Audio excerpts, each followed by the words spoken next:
Tell me a bit about George Bush. You said in the documentary and in your book that he had a pretty good grasp of what was going on in the markets. Yeah, he had a terrific grasp.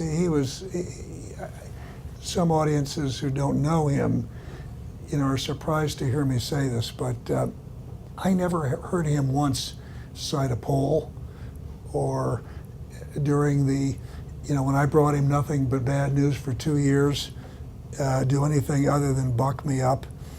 He was a commander-in-chief who was prepared to do unpopular things. He truncated the decision-making process, and he was willing to step up and make tough decisions. He was accessible at all times. And it's an interesting thing because when I had all these agreements with him, but I knew when I came to Washington, if it didn't work, it was going to be my fault, not his, and I wouldn't be successful. And fortunately, even when I ran Goldman Sachs, I still worked with clients.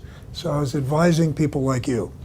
And I did that because I thought that was the only way I could run the firm well, is be out there in the markets all the time.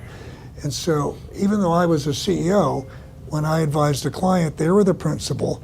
I gave them advice, but then they made the decision.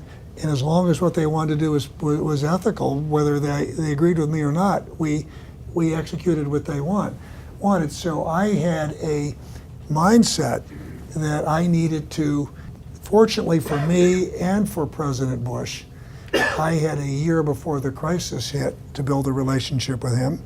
And fortunately, I had a year to build the relationship with Ben Bernanke and Tim Geithner, and that I'd actually had experience working with Nancy Pelosi and Harry Reid and John Boehner and Mitch McConnell, and working on some trade agreements and working on stimulus and so on.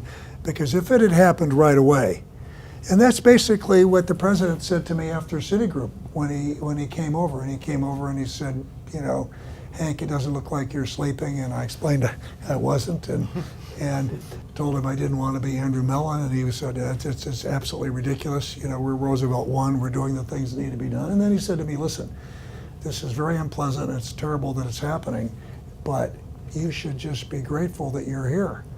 And because you've been trained to do this, and we should both be glad it's happening at the end of this administration, where we have a president and Treasury secretary that know each other, work well with each other.